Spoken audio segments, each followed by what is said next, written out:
Vamos aqui, pode tirar, Henrique, bota o slide aqui para mim, por gentileza, volta para cá. Eu peguei aqui esse estudo, não é, de um psicólogo, diz assim, a relação entre a mente, o psique e a mente, o psique, né, que é a mente, e o organismo é muito próxima.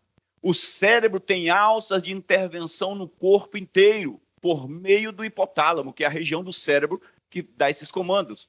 Ele controla glândulas responsáveis por hormônios como cortisol, adrenalina, sexuais e os da tireoide, por exemplo. Ele comanda a frequência cardíaca, a pressão arterial, o ritmo da respiração. O órgão decide também, o cérebro, o hipotálamo, decide também a quantidade de informação que vai chegar à consciência e a intensidade da dor de uma pessoa. Explica o neurologista, o Leandro Teles, da Academia Brasileira de Neurologia. Dá uma olhada no que esse cara fala a respeito da questão da mente, como está condicionada a nossa mente. Tudo começa nela. Tudo começa nela. Jesus diz assim, Jesus diz que numa casa vão estar dois, um será levado, outro será deixado. Vão estar dois. Um será levado, outro será deixado. Eu fico pensando como duas pessoas podem viver dentro de uma casa, uma plenamente confiando em Deus, sem se deixar invadir pela outra que não confia nada em Deus e ainda é totalmente oposta.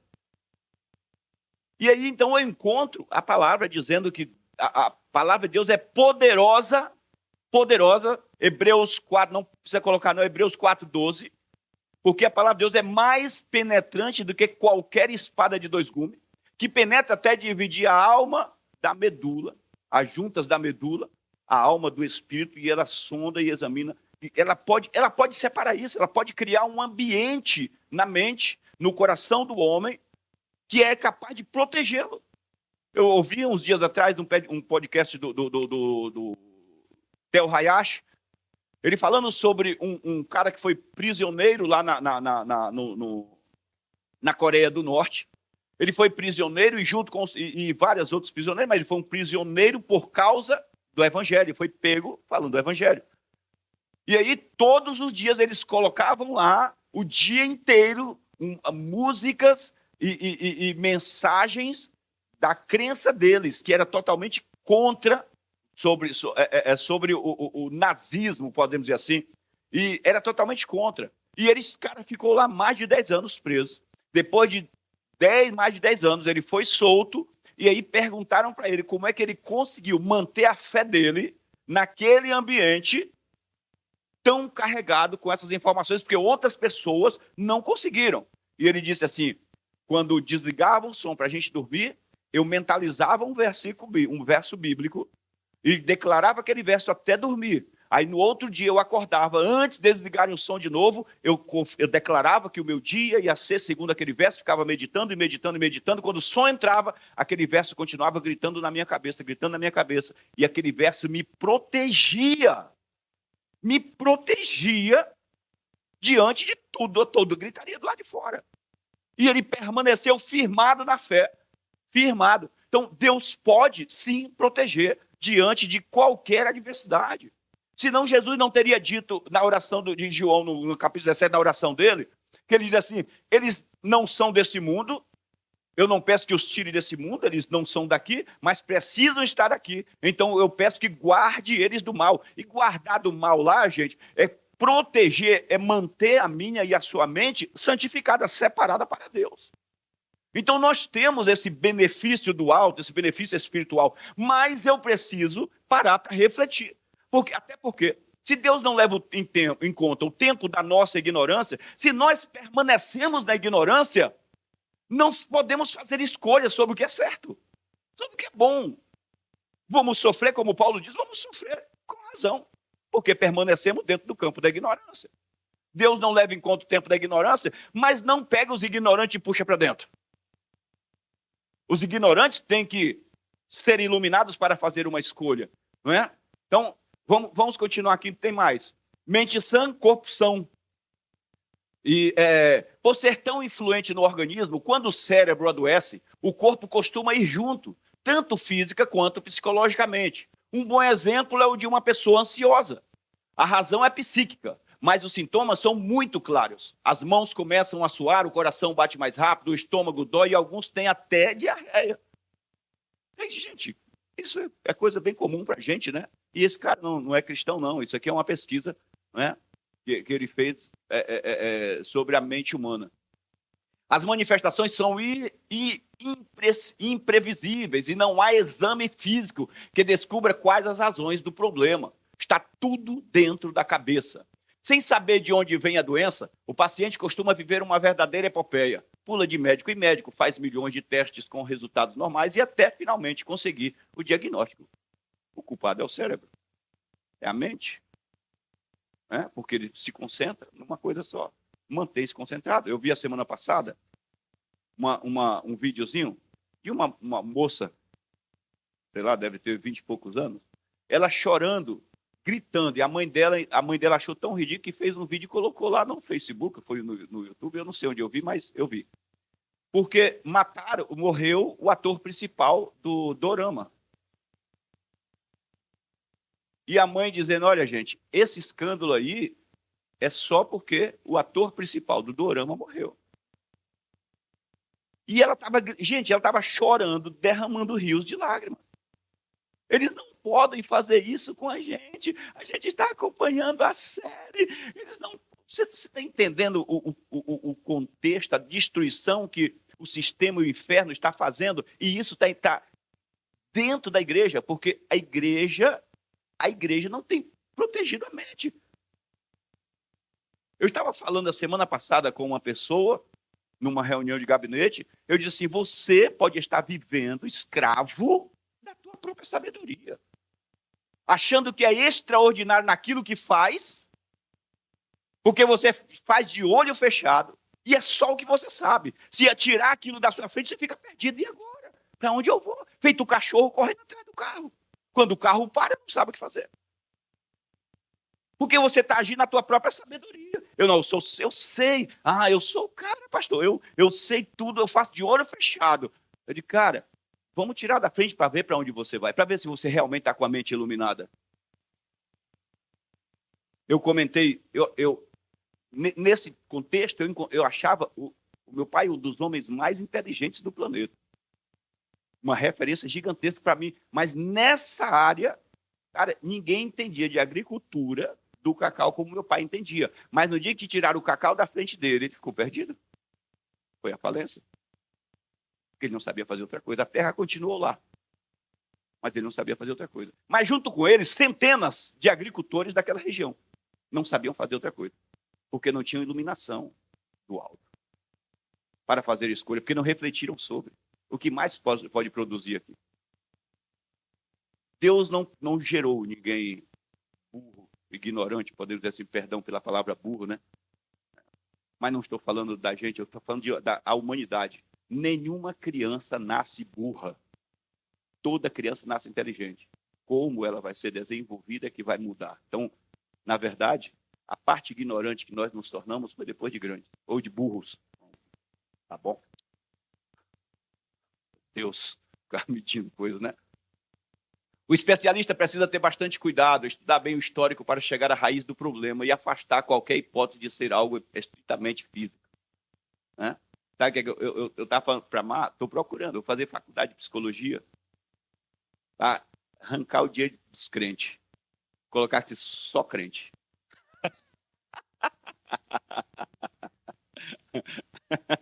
Só crente. Estou brincando, não vou fazer isso. Quero entender melhor a mente humana. Né? Por muitas vezes, Jesus indagou aos discípulos a respeito dos seus pensamentos sobre algo. De que perspectiva eles estavam analisando uma situação presente? Jesus disse, o que vocês dizem sobre isso? O que vocês pensam? Como vocês estão vendo esse ambiente? A importância de ter uma mente iluminada pela verdade, iluminada pela palavra. E você vê que quando Pedro, por exemplo, naquela indagação que Jesus diz, o que dizem por aí? Aí alguns dão algumas respostas, e Jesus diz, e o que vocês dizem? O que vocês pensam sobre? A resposta de Pedro, concisa, sabe, perfeita, tu és o Cristo, o Filho do Deus vivo, Jesus disse, foi Deus que te revelou. Sabe o que é interessante, gente? Porque ali Pedro não tinha o Espírito Santo habitando dentro dele. Hoje nós temos. A Bíblia diz que nós agora, a igreja, temos a mente de Cristo. Então, aparentemente, eu não estou falando de cura física aqui, porque é o nosso tema, mas nós não viveremos uma vida curada sem uma mente renovada. Não viveremos, gente. Não viveremos. Não adianta. Vou pensar aqui. Isso é comum para todos nós. Você que entra numa academia, ou a Cláudia agora está na academia, né? A minha esposa está lá fazendo academia também. Está a Cláudia, está a Marcela, a Renata, está todo mundo. Acho que todo mundo aqui frequenta de alguma forma uma academia, uma coisinha, né? Então isso é comum para todos nós. Aí você diz, eu quero perder, sei lá, alguns quilinhos. E aí, mas o que é que você está comendo? Cara, eu passei o final de ano, foi Natal, então aumentou uns quilinhos, comi muito bolo, comi muito doce, comi muita gordura, comi muito salgadinho, comi muito churrasco, comeu pra caramba, né? E aí ganhou uns quilinhos, aí vai para a academia, continua comendo as mesmas coisas. Não vai adiantar. Não vai adiantar. É preciso fazer uma reeducação alimentar. E um momento, um mês de Natal, um único mês que você comeu bastante coisa, não produz hábito. E esse não é o grande problema. O problema são os hábitos que estão lá, os maus costumes. Esses que precisam serem vencidos, e eles requer tempo, e muito tempo, e continuidade. Por isso que Jesus disse em Hebreus, vocês precisam de perseverança, para depois de ter feito a vontade de Deus. Presta atenção, a vontade de Deus, gente, não é só obedecer, porque o povo na lei obedeceu e não foi aperfeiçoado. Muita gente no tempo da lei obedeceu, mas a Bíblia diz que a lei não era suficiente para aperfeiçoar, porque eles não conseguiam completar a vontade de Deus. A lei era o caráter de Deus expresso em mandamentos para o povo viver por ele. Só que eles não conseguiam, porque eles não conseguiam viver somente pela obediência. Fazer a vontade de Deus é uma ação em favor daquilo que Deus quer de forma feliz, de forma alegre, há contentamento. Por isso que Paulo diz, ninguém oferte por tristeza, ninguém oferte por necessidade, porque Deus ama aquele que dá com alegria. Entendeu? É aquele que compreendeu. É aquele que tornou comum essa caminhada, essa escolha, essa direção. A nossa mente é um campo de decisão. Para que você desfrute de algo, de alguma coisa plenamente, é necessário o envolvimento total da sua mente. Para que você tenha um prazer total. Né? Imagine que você está, sei lá, está aí no processo, na dieta do doce. E aí você vai para está sentado numa mesa, pessoas que você ama, importantes, e aí a pessoa coloca lá um pedaço de pudim, né? Pudim de leite condensado, cremoso, com aquela calda escura assim, com o açúcar foi queimado na medida, e coloca aí, todo mundo corta aquele pedaço e tira assim, vem e põe no prato. E aí você olha.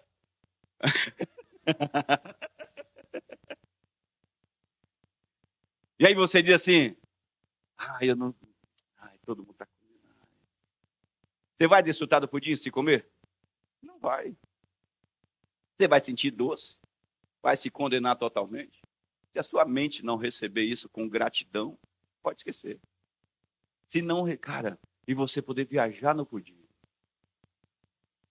Não vai. Você entendeu?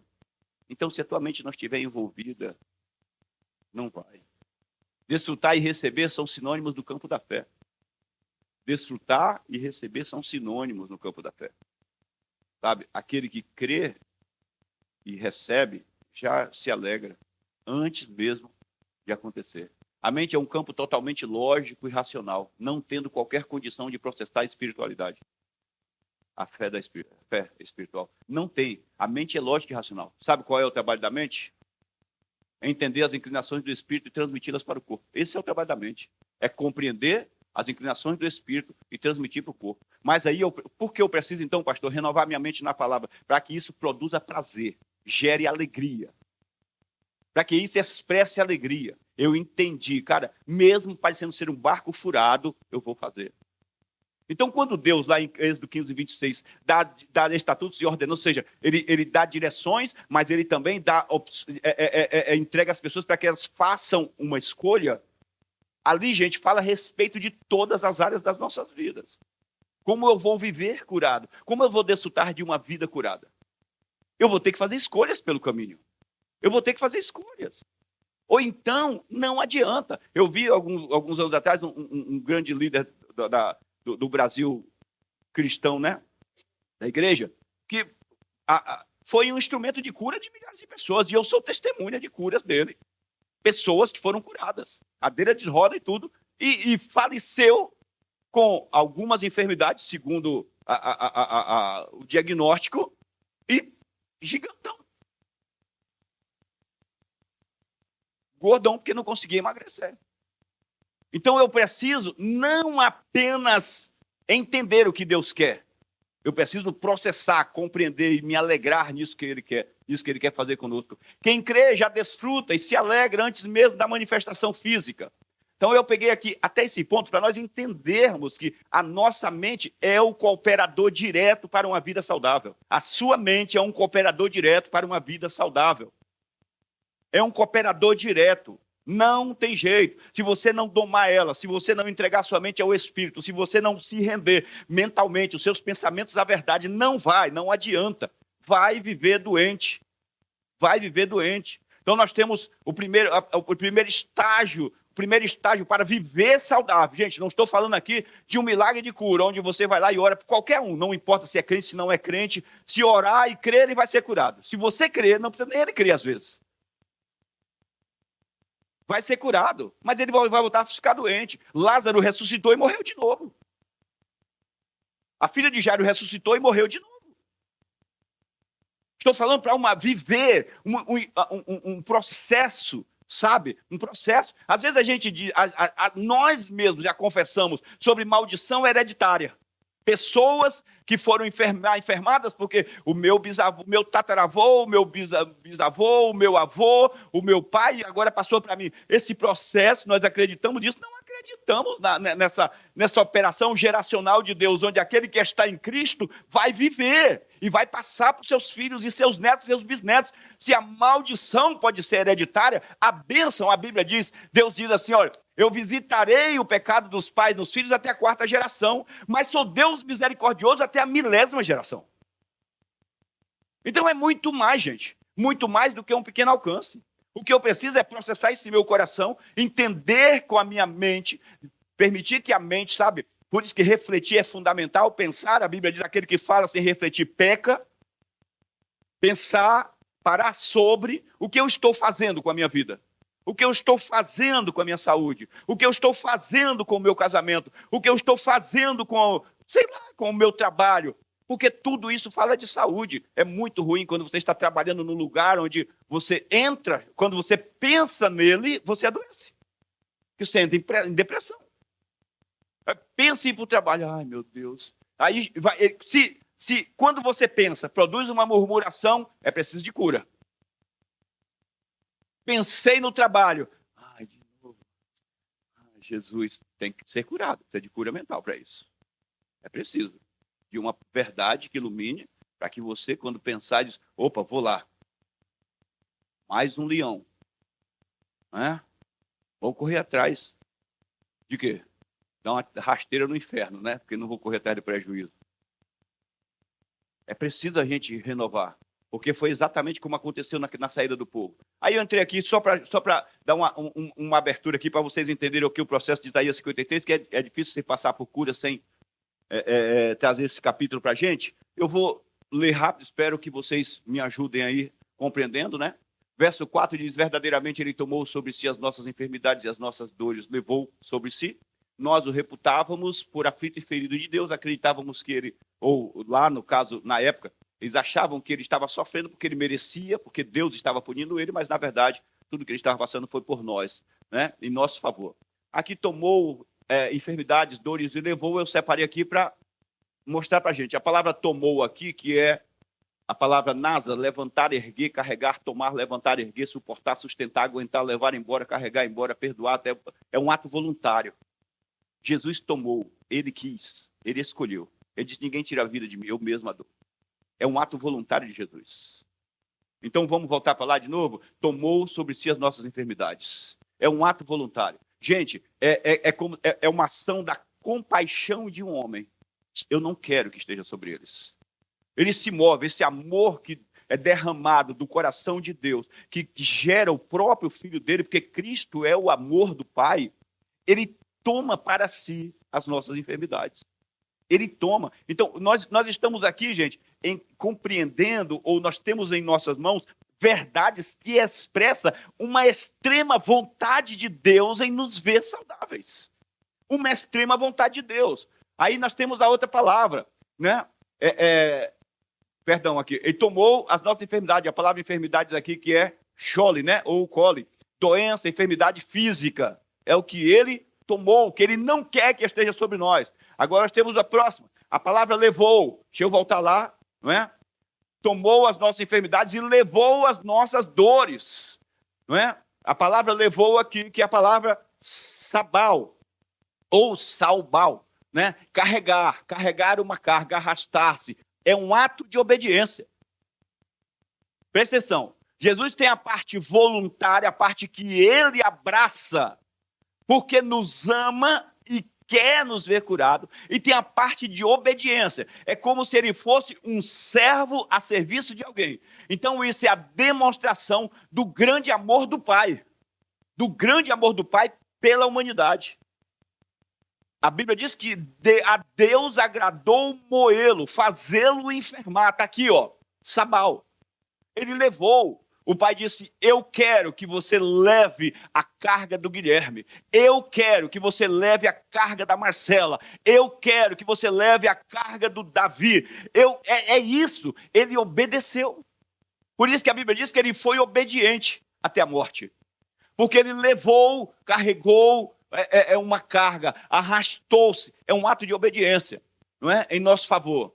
E a palavra que as nossas dores, que é a palavra macobe, dor, sofrimento, dor física e junto dor mental, que é a depressão, a opressão, a ansiedade, tudo aquilo. Jesus foi carregado disso. Pastor, quando é que Jesus na cruz, que essa é uma obra na cruz, quando é que Jesus foi carregado disso? Sabe quando?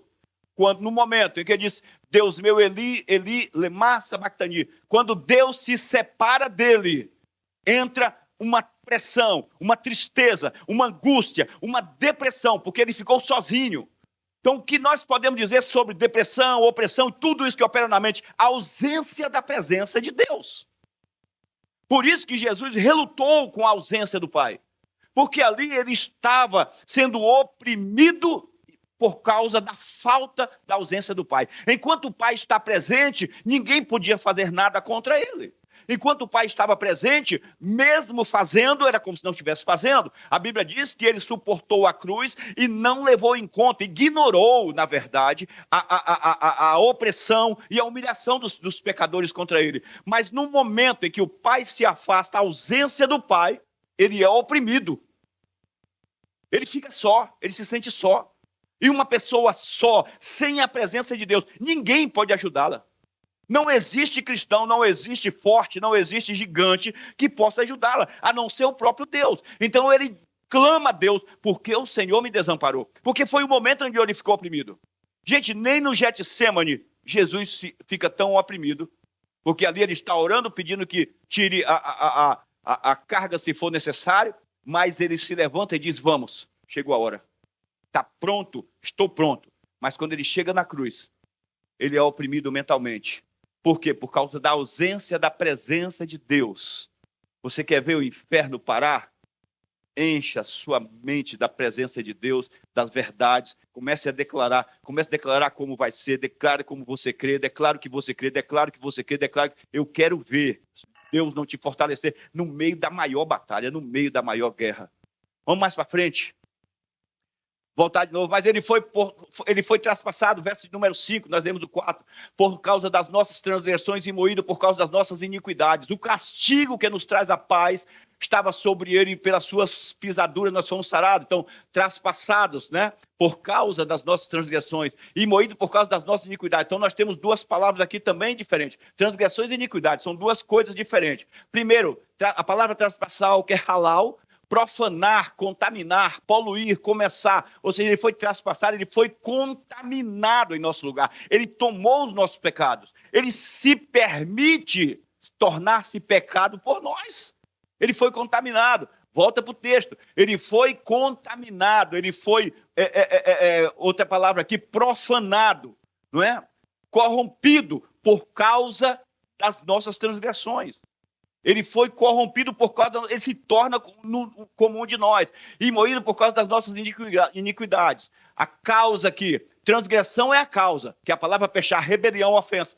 Ele foi traspassado por causa da nossa iniquidade, nossas transgressões. O que é transgressões? Ofensa. Nossa rebelião contra Deus. Nós nos rebelamos contra Deus, isso é causa. Nós nos rebelamos contra Deus. A consequência é iniquidade. Então, quando nós nos rebelamos contra Deus, era preciso que alguém se colocasse nesse lugar, de alguém que se rebelou contra Deus. E Jesus fez isso em teu lugar. Todo ato de rebelião seu contra Deus, Jesus se colocou no lugar. Jesus se torna homem, feito pecado, aquele que se rebelou contra Deus, por causa de nós. Ele se permite contaminar para que eu e você tomássemos o lugar dele. Segundo a física, não podem dois corpos ocupar o mesmo espaço, né? E continuando, que é a rebelião, consequência, não é? Que é a iniquidade. Qual é a consequência da rebelião? Iniquidade. Iniquidade, que é a palavra avon, que é perversidade, depravação e culpa, e referindo-se à condição, consequência ou punição por iniquidade. Iniquidade é o que o homem se torna, né? O que o homem agora passa a praticar. Primeiro o homem se rebela. Depois ele passa a viver em iniquidade. Esse homem rebelado vive em iniquidade. Então Jesus não apenas se torna, não é, pecador, podemos dizer assim, pecador, substituindo o nosso lugar, a palavra diz que ele se tornou pecado por nós, mas também ele foi moído por causa das nossas iniquidades. O que nós continuamos fazendo. Por isso que ele é a propiciação não só pelos pecados de Adão, ou dos pecados dos antepassados, mas é pelos pecados que o homem vai cometer até no fim. Porque o que eu e você continuamos fazendo, quando nós nos refugiamos em Cristo, nós recebemos redenção, nós temos o perdão dos pecados. João disse, filhinhos, eu digo essas coisas para que vocês não pequem, mas se todavia alguém de vocês ou alguns de vocês pecarem, nós temos Jesus Cristo, o nosso advogado. Ele é a propiciação pelos meus e os seus pecados, não só pelos nossos, mas pelo mundo inteiro. Está aqui, ó. Iniquidade. O castigo que nos traz a paz estava sobre ele, pelas suas pisaduras nós fomos sarados. Tem mais algo importante, que a palavra castigo aqui, ó, palavra castigo, que é disciplina, ensino contínuo, pressão, colocado sobre para que se desenvolva hábitos bons, para que se cumpra uma obediência, produza uma vida de obediência. O castigo que nos traz a paz estava sobre ele. Não tínhamos paz. Aqui, olha só, disciplina, para que produz, paz. Aí entra volto para aquele ponto da mente. Por que a palavra castigo? Eu vou ir para lá. Mas ele foi ferido, eu coloquei aqui, o verso 5. Mas ele foi ferido, agora o verso, juntei tudo, né? Num verso só. Mas ele foi ferido, profanado, violado na santidade, contaminado por causa das nossas transgressões, ou nossa rebelião contra Deus. Ele foi moído, quebrantado, despedaçado e esmagado por causa das nossas iniquidades, ou perversidade e depravação. Olha só, o castigo que nos traz a paz estava sobre ele. O castigo, correção, disciplina, que nos traz a paz, shalom, né, como nós falamos, shalom ou shalau, estava sobre ele, pelas suas pisaduras, contusão, feridas, golpes, nós fomos sarados. Eu estou pegando apenas do lado original, gente. O castigo, a correção, a disciplina que ele sofreu, não é? Para nos trazer a paz. Presta atenção. Por isso que nós precisamos trazer a nossa mente. Renovação da mente é pegar a mente velha, emborcar ela, né? Vou falar agora na língua nordestina, emborcou tá novo, né, pastor Lavão, emborcou tá novo, não é assim que fala lá? Só no dia do resto, pastor, tá bom, se você lembra, né? Emborca a mente, joga tudo fora, agora vem com a verdade, lava ela, para processar o novo, sua antiga o seu original, voltando para o original. Isso é trabalho, é disciplina, é ensino. A Bíblia diz que Jesus aprendeu a obediência por tudo o que sofreu. Aprendeu a obediência por tudo o que sofreu. Vou repetir, aprendeu a obediência por tudo que sofreu. Meu pai dizia, não, minha mãe que dizia, né? A mulher que apanha 2 vezes no mesmo beco, ela aprendeu a viver apanhando. Porque se ela já apanhou naquele beco, ela deve mudar de beco. Não, na verdade eram 3 vezes. A mulher que apanha 3 vezes no mesmo beco, não eram 2. Ela aprendeu a viver apanhando. E aparentemente não fazia sentido, porque estava falando de pessoas mesmo, de maridos que batiam em mulher e a mulher continuava com o marido. Mas vamos pegar isso para a vida prática como um princípio? A pessoa que continua tendo os mesmos problemas na mesma área, pelos mesmos comportamentos, ela continua produzindo aquele comportamento. Ela continua. A Bíblia diz que o castigo que nos traz a paz, ou seja, as disciplinas e o ensino, isso significa que Jesus aprendeu, veio habitar dentro da gente, agora com toda a sua graça e sabedoria para nos instruir a não mais entrar no mesmo barco furado. Quando você vai ler Tito 2,10, a graça de Deus se manifestou a todos os homens, primeiramente salvadora. O verso 11, ensinando-nos, instruindo-nos, treinando-nos para que renegadas o inferno, o demônio, os pecados e os erros e os maus costumes e os maus hábitos, vivamos esta vida piamente santa, justa, saudável, curada, feliz.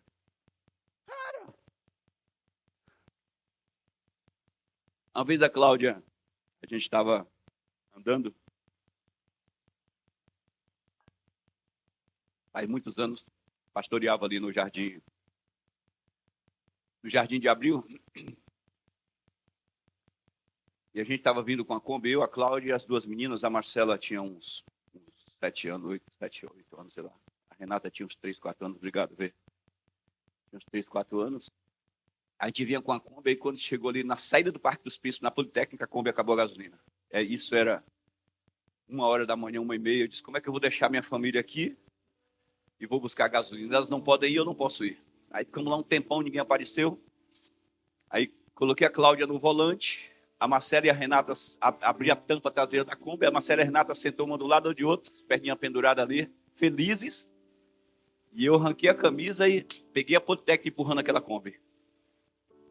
Gente, sem aumentar nada, eu empurrei aquela Kombi de lá da saída do Parque dos Príncipes até esse posto que tem aqui no Sacolão.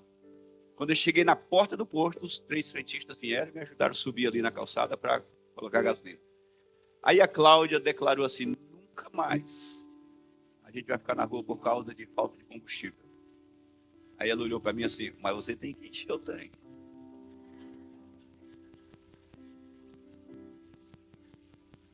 Que não adianta não botar gasolina lá dentro. Você vai ficar sem. Você vai ficar sem. Então eu tinha a opção de aprender e não querer mais ver minhas filhas felizes enquanto eu derramo suor. Que elas ficaram se divertindo na Politécnica, a perninha balançando e eu.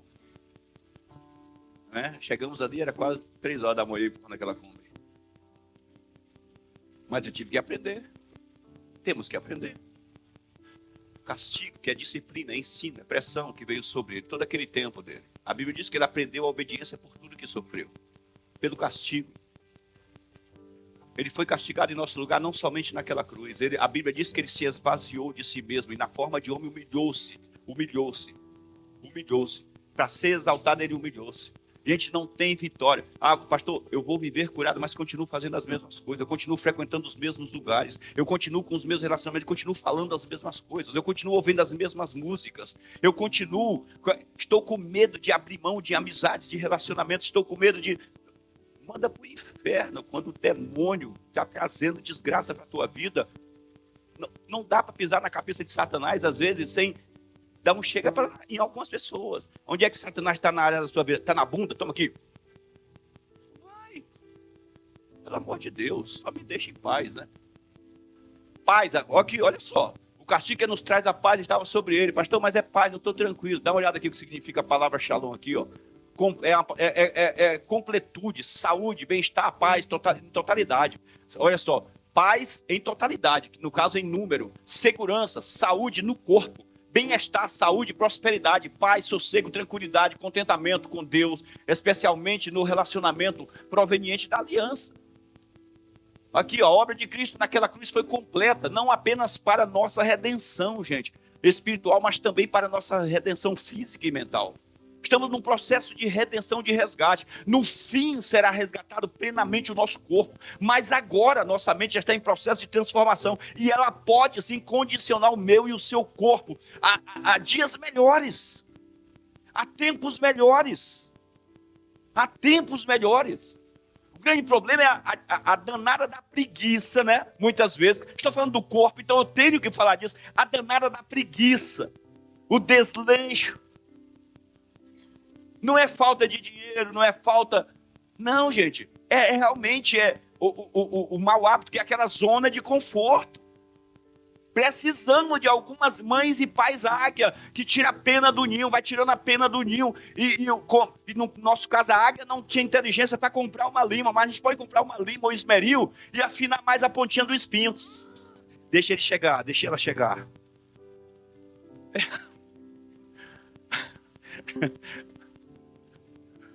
Não tome a forma deste mundo, mas sejam transformados, renovados, né? Renovando a vossa mente, a fim com o propósito que vocês possam, sejam capazes de discernir qual é a vontade de Deus, que é boa, que é agradável, que é perfeita. Não tomem a forma desse mundo, não deixem esse mundo arrastar, delimitar o destino de vocês, o caminho que vocês devem seguir. Não, guiem-se pela palavra de Deus, enche a mente com a verdade, gasta tempo nela, gasta tempo nisso aqui, gente, pelo amor de Deus, separem passagens, versos, leiam o Novo Testamento. Isso não serve só quando eu me converti, não, serve hoje, gente. Não adianta, eu tenho 1 milhão de versículos guardados na cabeça se eu for falar, mas eu preciso todos os dias, gente, abrir essa Bíblia e ler de novo, e às vezes parece que eu nunca li um verso, o mesmo que eu já li 500 vezes, porque naquele dia Deus está querendo me alimentar, atingir uma área da minha vida, me fortalecer, me renovar. Talvez não seja para aquele momento, seja para a semana que vem, um fortalecimento, uma vitamina, um nutriente para algo que vai vir. De repente você agora tem vontade de chupar laranja, chupar limão e tomar vitamina C e está tudo bem, o tempo está bom, o clima está bom, aí daqui uma semana, 2 semanas, cai um frio, cai um clima, você toma uma chuva na rua e o seu corpo está com a imunidade lá em cima, carregado de vitamina C, você toma uma chuva e você desfruta, cara, que pensa da chuva. Chove, chuva, chove sem parar. Por quê? Porque lá atrás, você nem sabia, mas Deus proveu para você uma proteção de uma imunidade que te protegesse, te abençoasse. Então, como é que eu vou viver, pastor? Em gratidão, em adoração, em celebração ao Senhor. Agora eu não estou entendendo, mas eu sei que o Senhor é bom. Eu não estou compreendendo, mas eu sei que o Senhor é bom. Eu sei que a tua misericórdia dura para sempre. Não vão tirar uma murmuração. A Bíblia diz que, embora os amigos de Jó lutaram tanto contra ele, não tirou uma única murmuração dele contra Deus. Ele estava passando o pior momento da história. A Bíblia diz que não tirou uma murmuração dele contra Deus. Ele permaneceu firme, crendo, né? Desfrutar de uma mente sã e um corpo curado é fazer justiça a todo o sacrifício de Cristo naquela cruz. Desfrutar de uma mente sã e um corpo curado é fazer justiça. Eu faço jus. Fale comigo assim, eu farei jus à obra de Cristo por mim. É fazer justiça. É você declarar, não é justo meu Senhor ter sofrido por mim. E o inferno está querendo cobrar de novo a conta. Não pode cobrar. Gente, se eu pagar uma conta e quando eu chegar em casa, a Cláudia te falar, mozinho, eu passei lá e o cara me cobrou. Eu vou lá virado no girar, eu vou lá feito um leão. Você cobrou da minha esposa o que eu já paguei? Me devolva. E tem mais, porque você usou de má fé, eu vou para a justiça. E esses 15 minutos que ela foi e chegou em casa, e 15 que eu voltei, eu vou querer com juros. Não pode cobrar a mesma dívida. Ele já levou, ele já carregou. Primeiro, voluntariamente. Segundo, porque era a vontade do Pai. A vontade do Pai ele veio fazer. Ele carregou. Por isso que quando você come a ceia, quando você se alimenta, embora muitos cristãos, deixa eu terminar para falar, embora muitos cristãos nunca experimentarão esses benefícios, o que Jesus realizou por nós naquela cruz jamais poderá ser anulado. Jamais. Jamais. Não é uma utopia, não é uma construção baseada no pensamento humano, é uma realidade física que aconteceu no mundo espiritual e se manifestou no mundo material e para nós há 2000 anos atrás, mais ou menos. A obra de redenção foi completa e perfeita, só precisamos crer. Nada do Cordeiro foi desperdiçado, tudo foi usado em nosso favor. Está aqui, ó, porque a ceia, porque eu preciso da ceia. Eu preciso dessa manutenção através da inserção do corpo de Cristo. Porque nada foi desperdiçado. A Bíblia diz que quando o povo, na saída do Egito, se alimentaram do cordeiro, Deus diz assim, não é para deixar nem os ossos. Eu quero que queimem os ossos. Não é para sobrar nada. Nada. A gordura não era desperdiçada. A carne não era desperdiçada. O sangue não era desperdiçado. Tudo tinha um propósito. Tudo em Jesus, cada movimento de Jesus foi em meu e em teu favor. Cada movimento dele, cada palavra dele, cada ação dele, cada chicotada que ele levou, cada gota de sangue que ele derramou. Então faça jus a essa verdade. Se posicione contrário a toda ofensa satânica, todo pensamento das trevas. Fique à noite dizendo até você romper, se for preciso. Até você romper, estabeleça um jejum. Em contradição ao que o inferno está dizendo, estabeleça um jejum. Vou enfraquecer a mente, o corpo, a carne, porque está lutando contra, está querendo aceitar, está querendo criar uma paz, uma aliança entre mim e o fracasso, entre mim e a derrota. Se você não se posicionar dessa forma, vai perder. Vai perder. Se ficar na zona de conforto, vai perder. Verdade.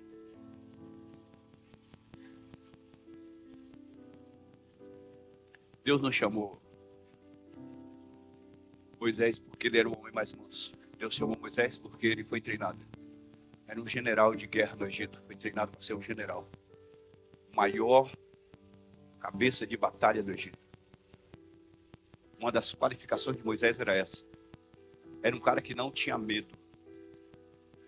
Não tinha medo. Treinado no exército, não aceitava injustiça. Ele se movia, ia para cima, peitava. A Bíblia diz, se você se mostrar frouxo no dia da angústia, sua força será pequena. Se você não vencer o processo, se você não sair do outro lado, se você não...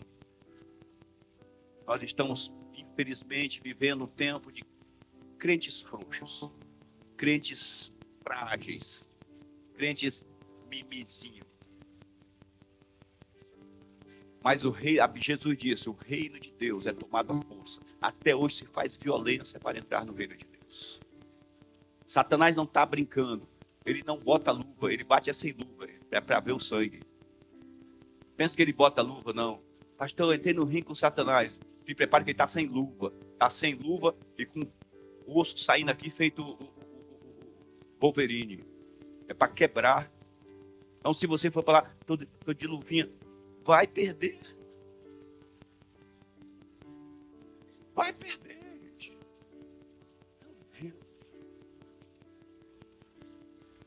E chegada a tarde, trouxeram-lhe muitos endemoniados, e ele, com a sua palavra, expulsou dentro dos espíritos e curou todos os enfermos. Sabe por quê? Para que se cumprisse o que foi dito pelo profeta Isaías. Ele tomou sobre si as nossas enfermidades e levou as nossas doenças. 2025 seja um ano da tua plena saúde, da tua força, da tua saúde mental, da tua saúde financeira, da tua saúde conjugal, da tua saúde nos teus relacionamentos, da tua saúde profissional. Que você tenha prazer no seu trabalho, estabeleça um lugar de prazer, um lugar de alegria. Mesmo quando for árduo, mesmo quando for duro, você fará com alegria, dizendo, Senhor, eu não quero mais estar aqui, mas farei com alegria. Eu quero uma mudança, eu quero uma transformação, espero isso. E com alegria, mantenha um ambiente saudável, mantenha um ambiente de celebração, mantenha um ambiente de louvor na tua casa. Não permita que a murmuração contamine o seu ambiente. Mantenha um ambiente de alegria, para que você tenha força para dizer para os murmuradores na sua casa, não, por favor, não murmure, não. Fica calado, não tem nada para fazer, fica calado. Vai para o banheiro, vai, sei lá, faz qualquer coisa. Enche a tua boca de água e tenta dar risada para ver, que aí você vai ver o resultado que uma boca aberta o que faz, não é? Alguma coisa, algum movimento, vamos ficar de pé em nome de Jesus.